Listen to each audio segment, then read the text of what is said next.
Hello students, you are most welcome in Learn Easy classes. Myself Urvashi. I hope all of you are fit and fine.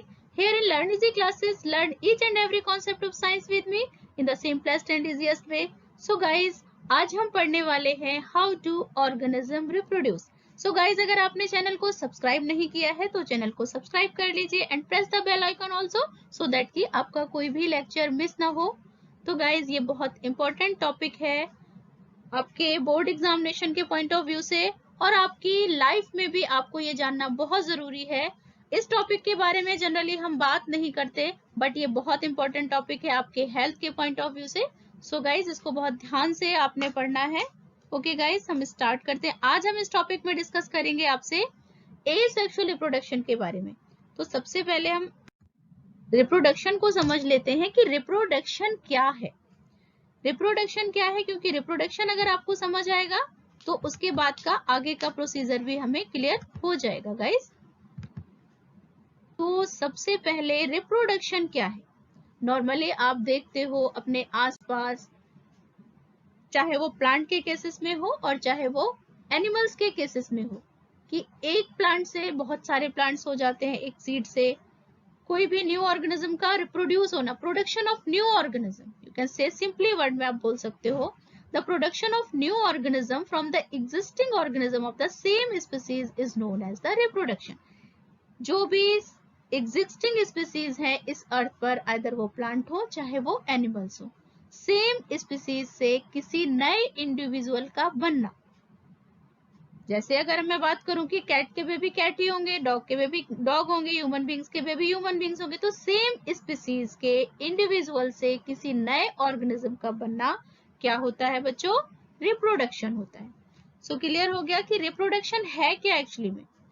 Reproduction को हम दो तरीके से पढ़ेंगे, एक तो एसेक्सुअल रिप्रोडक्शन और दूसरा होता है सेक्सुअल रिप्रोडक्शन. आज के पार्ट में हम डिस्कस करेंगे एसेक्सुअल रिप्रोडक्शन. सेकेंड पार्ट में मैं आपसे डिस्कस करूंगी sexual reproduction. Okay guys, asexual reproduction क्या है हम इसको समझ लेते हैं, फिर हम इसके मोड्स के बारे में डिस्कस करेंगे. It is the process of producing new organism from a single parents. यहाँ पर ये बहुत इंपॉर्टेंट है, फ्रॉम ए सिंगल पेरेंट्स, यानी कि एक ही पेरेंट्स की यहाँ पर जरूरत होती है. मेल एंड फीमेल दो अलग अलग पेरेंट्स की यहाँ पर रिक्वायरमेंट नहीं होती है. Okay, without the involvement of sex cells और गैमिट्स. गैमिट्स होते हैं मेल और फीमेल जो गैमिट्स होते हैं जिन्हें कि हम सेक्स सेल्स भी बोलते हैं, उनकी यहाँ पर जरूरत नहीं होती. Only A single parents is needed for the production of new individual. Okay guys, तो यानी कि एक ही सिंगल पेरेंट से जब किसी नए इंडिविजुअल का प्रोडक्शन होता है तो हम उसे कहते हैं एसेक्सुअल रिप्रोडक्शन. एसेक्सुअल रिप्रोडक्शन के टाइप्स हम पढ़ेंगे, binary fission, budding, fragmentation. Binary fission, budding, fragmentation, one by one में आपसे इनके बारे में डिस्कस करूंगी. रीजनरेशन, स्पोर फॉर्मेशन और वेजिटेटिव प्रोपोगेशन. ओके गाइस, यहाँ पर हम थोड़ा सा जान लेते हैं कि सेक्सुअल रिप्रोडक्शन क्या है. सेक्सुअल रिप्रोडक्शन में क्या, जब दो पेरेंट्स की रिक्वायरमेंट होती है, यानी कि दोनों तरीके के मेल और फीमेल गैमेट्स की जब रिक्वायरमेंट होती है किसी भी न्यू इंडिविजुअल के प्रोडक्शन के लिए, यानी कि अगर न्यू इंडिविजुअल का प्रोडक्शन होगा तो उसमें दो पेरेंट्स यानी कि दो मेल और फीमेल गैमेट्स की जरूरत होगी, तो वो होता है हमारा सेक्सुअल रिप्रोडक्शन. ये बहुत कॉम्प्लिकेटेड प्रोसेस होती है. It is the process of producing new organism from two parents by making use of their sex cells or gametes. Human beings हो गया, फ्रॉग, फिश, कैट्स और जितने भी हायर कैटेगरीज के प्लांट और हायर एनिमल्स होते हैं, इन सब में मोस्टली सेक्सुअल रिप्रोडक्शन होता है, क्योंकि दो पेरेंट्स की जरूरत होती है. और सेक्सुअल रिप्रोडक्शन में जो हमारा आजकल हम देखते हैं कि बायोडाइवर्सिटी, इतना लिविंग ऑर्गेनिज्म में आपको डाइवर्सिटी जो दिखाई पड़ती है, वो डाइवर्सिटी का जो रीजन होता है मेनली वो होता है सेक्सुअल रिप्रोडक्शन ही. जो वेरिएशंस होता है स्पीसीज में उसके लिए रिस्पॉन्सिबल होता है. मैं आपसे और भी डिटेल में डिस्कस करूंगी जब आपसे सेक्सुअल रिप्रोडक्शन के बारे में हम टॉपिक डिस्कस करेंगे. Okay guys,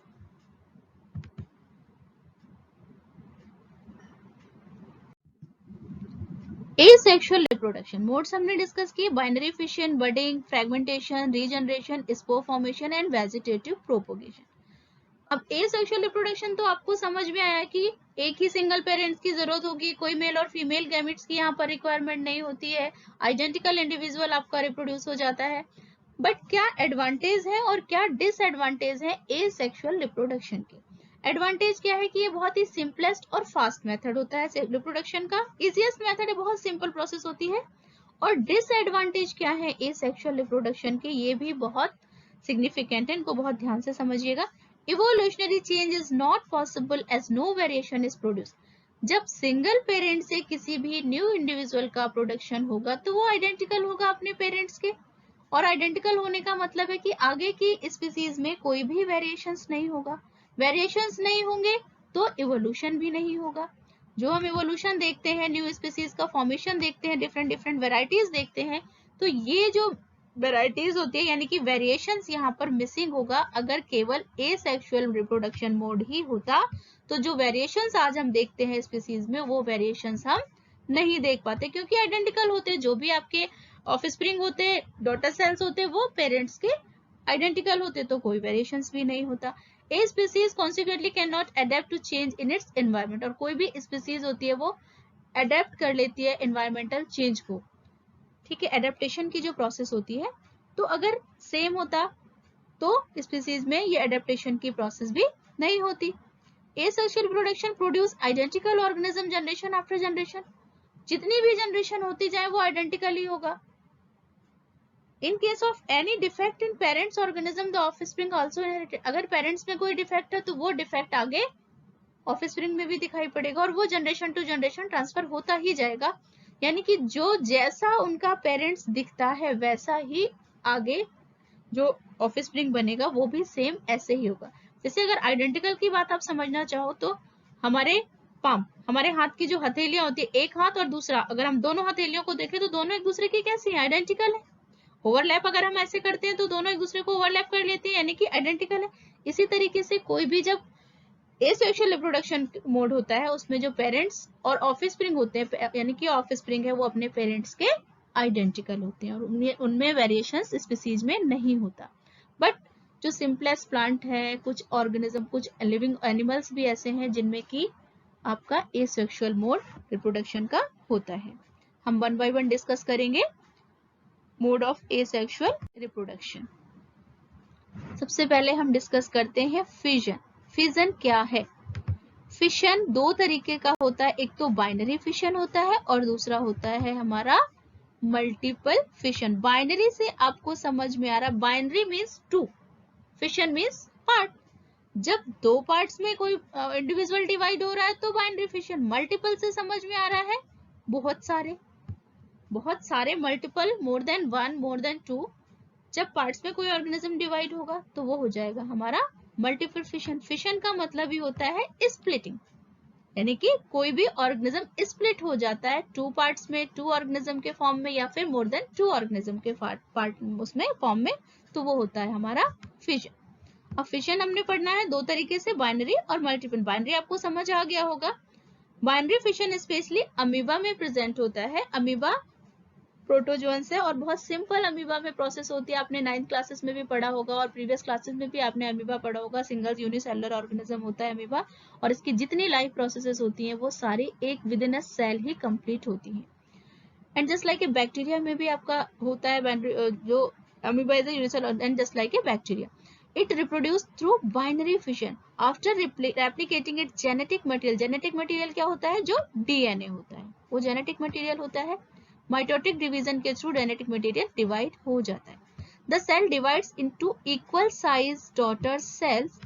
in this methods two similar individuals are produced from a single parents. अब सिंगल पेरेंट्स, क्योंकि हम यहाँ पर एसेक्सुअल मोड पढ़ रहे हैं रिप्रोडक्शन के, तो यहाँ पर आप देखो ध्यान से बच्चे, पेरेंट्स अमीबा है, ये दिख रहा है पेरेंट्स अमीबा, यूनिसेलुलर होता है, तो यानी कि इसकी लाइफ की सारी एक्टिविटीज इसी सिंगल सेल में परफॉर्म होती है।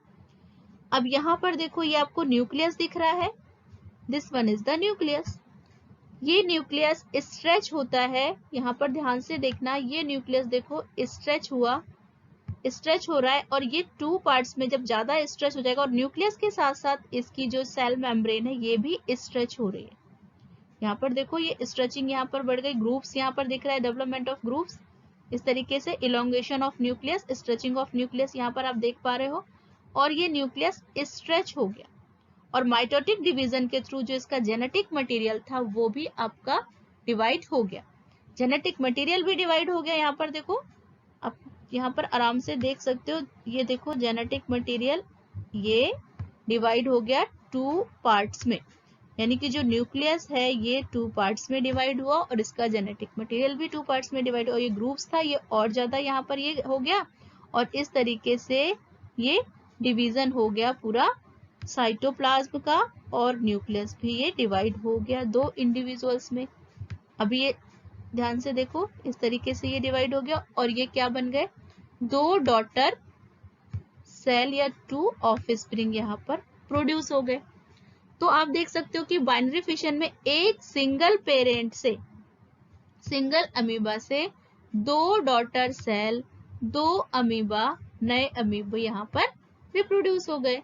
तो ये क्या हो गया अमीबा में, बाइनरी फिशन। बहुत इंपॉर्टेंट प्रोसेस है बट बहुत इजी है, और तो इसमें कोई कॉम्प्लिकेशन नहीं, इस सिंपलेस्ट वे में आपका स्ट्रेचिंग हुआ न्यूक्लियस का, जेनेटिक मटेरियल डिवाइड हुआ, न्यूक्लियस 2 पार्ट्स में डिवाइड हो गया, साइटोप्लाज्म डिवाइड हो गया, और 2 आपके डॉटर न्यूक्लियाई बन गए। ओके गाइस, अब हम डिस्कस करते हैं मल्टीपल फिशन। मल्टीपल फिशन में क्या, कि जो न्यूक्लियस होता है वो मोर देन 2 पार्ट्स में डिवाइड हो जाता है। न्यूक्लियस बाइनरी फिशन में तो 2 पार्ट्स में डिवाइड हो रहा था, बट इसमें कितने भी पार्ट में आगे डिवाइड हो सकता है। It is an asexual mode of reproduction in organism. The nucleus of organism divides repeatedly to form a number of equal sized daughter nuclei, and each daughter nuclei break away together a small portion of cytoplasm. Plasmodium में और algae में ये procedure आपको देखने को मिलता है reproduction का। प्लाज्मोडियम क्या, जो मलेरियल पैरासाइट होता है, मादा फीमेल जो एनाफिलीज होती है उसमें ये प्लाज्मोडियम होता है, और ये हमारे ह्यूमन बॉडी में इंट्रोड्यूस हो जाता है एज ए मलेरियल पैरासाइट, जो कि मलेरिया के लिए हमारे पैरासाइट का काम करता है, मलेरियल डिजीज के लिए। प्लाज्मोडियम ये एक प्रोटोजोअंस ही है। प्लाज्मोडियम में भी क्या होता है, यहाँ पर देखो ये न्यूक्लियस है, स्ट्रेच हुआ, और स्ट्रेच होने के बाद ये कितने सारे सिमिलर न्यूक्लियाई में डिवाइड हो गया। यहाँ पर देख पा रहे हो मोर देन 1, बहुत सारे न्यूक्लियाई देख रहे हो, और each nuclei produce new Plasmodium. Okay, ये सिस्ट ब्रेक हो जाएगी, और जितने ये आपको न्यूक्लियाई दिख रहे हैं ये हर एक न्यूक्लियाई से कोई एक नया इंडिविजुअल या नया प्लाज्मोडियम बन जाएगा। तो ये बहुत फास्ट रिप्रोडक्शन की प्रोसेस है, जिसमें एक इंडिविजुअल से कितने सारे ऑफस्प्रिंग यहाँ पर प्रोड्यूस हो जाएंगे, तो इसे हम बोलते हैं मल्टीपल फिजन। अब हम देखते हैं बच्चों फ्रैगमेंटेशन। फ्रैगमेंटेशन से आपको समझ आ रहा है, फ्रैगमेंट्स, फ्रैगमेंट समझते हो, किसी भी चीज के पार्ट्स कर देना, फ्रैगमेंट्स कर देना। Fragments is a type of asexual reproduction in which an organism simply break in individual pieces at maturity. The individual small pieces then grow to form a new organism. Spirogyra में हम fragmentation इसलिए देखते हैं। यहाँ पर देखो कोई भी एक न्यू इंडिविजुअल है, जब वो मैच्योर हो जाता है तो वो ब्रेक हो जाता है अलग अलग पीसेस में। जितने पीसेस में वो ब्रेक होता है उतने ही न्यू इंडिविजुअल्स बन जाते हैं। यहाँ पर देखो ये स्पाइरोगायरा 2 पार्ट्स में ब्रेक हो गया। ये सेप्टम, ये न्यूक्लियस है, ये स्पाइरोगायरा इस तरीके का थ्रेड लाइक आपको दिख रहा है, और ये जो दिख रहा है ये आपका ग्रीन कलर का ये क्लोरोप्लास्ट है। तो ये बीच में सेप्टम यहाँ से डिवाइड हो गया। आफ्टर मैच्योरेशन स्पाइरोगायरा में ये होगा, तो जैसे ये सेपरेट हो गया तो ये 2 पार्ट्स में सेपरेट हो गया। यहाँ पर देखो ये स्पाइरोगायरा 2 फ्रैगमेंट्स में डिवाइड हो गया, 1 एंड सेकेंड ये 2 में डिवाइड हो गया इस तरीके से। तो ईच पार्ट ये होगा, जो भी ये डिवाइड हुआ है, ईच फ्रैगमेंट होगा, ये आगे किसी न्यू इंडिविजुअल में आगे डेवलप हो जाएगा। इससे एक नया स्पाइरोगायरा बन जाएगा, यानी कि एक से यहाँ पर 2 पार्ट में चूंकि डिवाइड हुआ तो 2 स्पाइरोगायरा बन जाएंगे। अगर ये 3 फ्रैगमेंट्स में बनता तो 3 स्पाइरोगायरा बन जाते। इसी तरीके से अगर ये 4 पार्ट में डिवाइड होता, 4 फ्रैगमेंट्स में डिवाइड होता तो 4 स्पाइरोगायरा बन जाते। यानी कि जितने फ्रैगमेंट्स में कोई भी इंडिविजुअल आफ्टर मैच्योरेशन डिवाइड होगा उतने ही उससे न्यू ऑफस्प्रिंग प्रोड्यूस हो जाएंगे। रीजनरेशन क्या होता है? रीजनरेशन भी सेक्सुअल मोड हम रिप्रोडक्शन के पढ़ रहे हैं, एसेक्सुअल मोड पढ़ रहे हैं। तो in this process of organism has the ability to generate lost और डैमेज्ड बॉडी पार्ट्स। लॉस्ट और डैमेज्ड बॉडी पार्ट्स को रीजनरेट जो भी ऑर्गेनिज्म कर सकते हैं, बट यहाँ पर हम रिप्रोडक्शन की चूंकि बात कर रहे हैं, तो किसी भी ऑर्गेनिज्म बॉडी पार्ट से किसी नए इंडिविजुअल का प्रोड्यूस होना, वो तो होता है हमारा रीजनरेशन। रीजनरेशन कई बार हम लिजार्ड में हम कहते हैं कि रीजनरेशन होता है, बट लिजार्ड में कोई न्यू इंडिविजुअल नहीं बनता। लिजार्ड की टेल है, अगर वो कट जाती है तो उसके बाद नई लिजार्ड में नई टेल आ जाती है, बट नई लिजार्ड नहीं बनती। तो इसे हम एसेक्सुअल मोड लिजार्ड में नहीं कहेंगे, केवल रीजनरेशन की प्रोसेस होती है टेल में, बट यहाँ पर एसेक्सुअल मोड ऑफ रिप्रोडक्शन नहीं होता उसमें लिजार्ड में। बट प्लेनेरिया में यहाँ पर ध्यान से देखो, प्लेनेरिया में होता है, ये 3 पार्ट में इसकी बॉडी डिवाइड हो गई। यहाँ पर देखो 1 2 3 पार्ट में इसकी बॉडी डिवाइड हुई, और each part develop into new organism. ये हेड वाला पोर्शन एक न्यू प्लेनेरिया बन गया, ये मिडिल वाला पोर्शन न्यू प्लेनेरिया, ये लास्ट टेल वाला पोर्शन न्यू प्लेनेरिया, यानी कि ईच पार्ट जो है वो एक न्यू इंडिविजुअल में डिवाइड हो रहा है। यानी कि रीजनरेशन में किसी भी इंडिविजुअल के अगर डैमेज या बॉडी पार्ट से कोई नया इंडिविजुअल बन जाता है तो उसे हम कहते हैं एसेक्सुअल मोड ऑफ रिप्रोडक्शन, यानी कि रीजनरेशन, उसका मोड हम पढ़ रहे हैं। तो क्लियर हो गया गाइस कि रीजनरेशन क्या है एसेक्सुअल मोड में, और जो लिजार्ड में रीजनरेशन होता है वह किस तरीके से एसेक्सुअल रिप्रोडक्शन से डिफरेंट है, क्योंकि उसमें कोई न्यू इंडिविजुअल नहीं बन रहा, केवल बॉडी जो बॉडी पार्ट है वो रीजनरेट हो रहा है। ओके गाइस, तो रीजनरेशन एसेक्सुअल मोड में क्या है, क्लियर हो गया गाइस। और अगर बच्चों आपको कोई दिक्कत है, आपको कोई भी चीज समझ में नहीं आती, तो प्लीज आप कमेंट सेक्शन में कमेंट करके मेरे से पूछ सकते हैं। अब हम देखते हैं बडिंग। ऑर्गेनिज्म में स्पेशली हाइड्रा और ईस्ट में बडिंग की प्रोसेस देखने को मिलती है। एसेक्सुअल मोड ऑफ रिप्रोडक्शन है क्योंकि सिंगल पेरेंट्स की जरूरत होती है। यहाँ पर अगर हम ध्यान से देखें, ये हाइड्रा, टेंटिकल्स होते हैं हाइड्रा में, यहाँ पर एक फिंगर लाइक प्रोजेक्शन, इस तरीके से बडिंग लाइक बड आप कह सकते हो, फिंगर लाइक प्रोजेक्शन कह सकते हो। यहाँ पर आपको एक उभार सा दिखने लगता है यहाँ पर पेरेंट्स के बॉडी पार्ट्स में, और ये जो फिंगर लाइक प्रोजेक्शन या जो बड होता है ये धीरे धीरे डेवलप होता है, और ये न्यू ऑर्गेनिज्म यहाँ पर दिख रहा है आपको। यहाँ पर आपको इसके आफ्टर मैच्योरेशन, ये देखो आपको यहाँ पर टेंटिकल्स भी दिखने लगेंगे, यानी कि एक डॉटर हाइड्री यहाँ पर आपको बनती हुई नजर आ रही है। और जब ये मैच्योर हो जाएगी तो ये अपने पेरेंट्स की बॉडी से डिटैच हो जाएगी, और ये न्यू हाइड्रा आपका प्रोड्यूस हो गया। तो सिंपली एक सिंगल पेरेंट्स की बॉडी में बडिंग की प्रोसेस से एक न्यू इंडिविजुअल का फॉर्मेशन होना बडिंग, सिंपली प्रोसेस है बडिंग। इसी तरीके से हम ईस्ट में भी देख सकते हैं। ईस्ट में देखो ये न्यूक्लियस स्ट्रेच हुआ, और स्ट्रेच होकर यहाँ पर देखो इसमें भी ये बडिंग स्टार्ट हो गई, ये प्रोजेक्शन बॉडी में यहाँ पर ये बडिंग स्टार्ट हो गई होना, और ये इस तरीके से बड, फिर ये स्ट्रेच हुआ, फिर दूसरी बड बनी, फिर स्ट्रेच हुआ न्यूक्लियस, फिर तीसरी, इस तरीके से बहुत सारी बड्स बन जाती है, और ईच बड्स होती है वो एक न्यू ईस्ट सेल में डेवलप हो जाती है। तो इस तरीके से गाइस हम देख सकते हैं कि बडिंग क्या है। बडिंग समझ आ गया कि जो भी आउट ग्रोथ होती है वो सेल डिवीजन के थ्रू रिपीटेड होती रहती है और एक न्यू इंडिविजुअल बन जाता है। तो हाइड्रा और ईस्ट इसके बेस्ट एग्जाम्पल हैं। ये कई बार आपका एग्जाम में भी आ जाता है कि बडिंग 1 मार्क्स के क्वेश्चन में भी आ जाता है कि कौन कौन से ऑर्गेनिज्म है जिसमें कि बडिंग होती है, और पूरा आपको बडिंग को एक्सप्लेन भी करना होता है।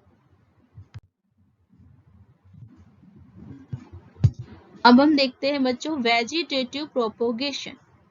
एसेक्सुअल मोड ऑफ रिप्रोडक्शन ही है वेजिटेटिव प्रोपोगेशन। स्पेशली हम प्लांट में वेजिटेटिव प्रोपोगेशन है जो, तो प्लांट में ही हम डिस्कस करेंगे, प्लांट में ही होता है, एनिमल्स में ये नहीं होता है। New plants are obtained from the parts of old plant like stem, root and leaves without the help of any reproductive organs. Plants में क्या होता है, नॉर्मली हम प्लांट में रिप्रोडक्टिव ऑर्गन्स पढ़ेंगे जब, तब हम सेक्सुअल रिप्रोडक्शन जब हम प्लांट में पढ़ेंगे तब हम प्लांट के रिप्रोडक्टिव ऑर्गन्स के बारे में भी डिस्कस करेंगे। बट प्लांट में दोनों तरीके का मोड ऑफ रिप्रोडक्शन होता है, सेक्सुअल भी और एसेक्सुअल भी। एसेक्सुअल रिप्रोडक्शन में हम वेजिटेटिव प्रोपोगेशन पढ़ना है जिसमें कि प्लांट्स के किसी ओल्ड पार्ट से, ओल्ड पार्ट यानी कि वो स्टेम भी हो सकता है, रूट भी हो सकती है, लीव्स भी हो सकती है, बट यहाँ पर कोई भी रिप्रोडक्टिव ऑर्गन्स आपका यूज नहीं होगा, यानी कि प्लांट्स के स्टेम, रूट या लीव से ही किसी नए ऑर्गेनिज्म का डेवलपमेंट होना क्या है, वेजिटेटिव प्रोपोगेशन। और जब किसी रिप्रोडक्टिव पार्ट से प्लांट के pollen grains, stigma, style androecium, gynoecium, इनकी हेल्प से जब रिप्रोडक्शन होगा तब वो होगा आपका सेक्सुअल रिप्रोडक्शन, जिसे कि हम आगे नेक्स्ट टॉपिक में डिस्कस करेंगे। बट चूंकि हम यहाँ पर एसेक्सुअल मोड रिप्रोडक्शन का डिस्कस कर रहे हैं, तो यहाँ पर हम कोई भी रिप्रोडक्टिव पार्ट्स या इस तरह के गैमेट्स के बारे में हम यहाँ पर डिस्कस नहीं करेंगे। तो वेजिटेटिव प्रोपोगेशन को हम 2 पार्ट्स में पढ़ेंगे, नेचुरल वेजिटेटिव प्रोपोगेशन और artificial vegetative propagation. Natural vegetative propagation, natural से ही आपको समझ आ रहा है कि ये जो प्रोसीजर है आपका एसेक्सुअल मोड ऑफ रिप्रोडक्शन, ये नेचुरली होता है, उसमें आपको कुछ भी करने की जरूरत नहीं। आर्टिफिशियली में क्या होता है कि आर्टिफिशियली में ह्यूमन बींग्स हम लोग कटिंग, लेयरिंग और ग्राफ्टिंग के through artificial vegetative propagation, new plants का यानी कि रिप्रोडक्शन हम यहाँ पर कराते हैं।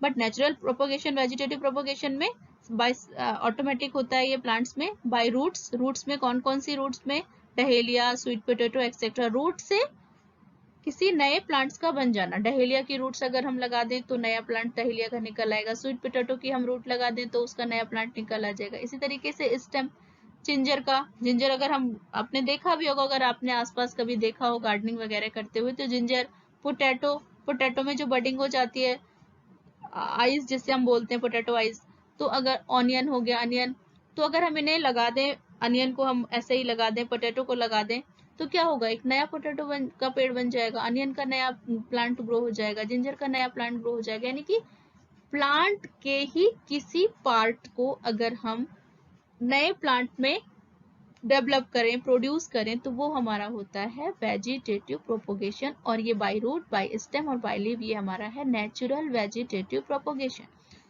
बाय लीव्स, ब्रायोफाइलम की लीव्स, ब्रायोफाइलम की लीव्स से डिफरेंट अलग अलग पार्ट से ब्रायोफाइलम की जो लीव्स होती है उससे न्यू प्लांट्स डेवलप हो जाते हैं। लीव से, ब्रायोफाइलम की लीव से न्यू प्लांट्स डेवलप हो जाते हैं। तो ये भी क्या है, एक तरीके का नेचुरल वेजिटेटिव प्रोपोगेशन। इसमें हम तो कुछ नहीं करते, लीव्स में अपने आप ही क्या कहते हैं, स्टेम अराइजेस होने लगते हैं, रूट अराइजेस होने लगती है और एक नया प्लांट बन जाता है। तो वेजिटेटिव प्रोपोगेशन बच्चों समझ आया कि प्लांट के ही किसी पार्ट लाइक स्टेम, रूट और लीव से किसी नए प्लांट का बनना, वो होता है वेजिटेटिव प्रोपोगेशन।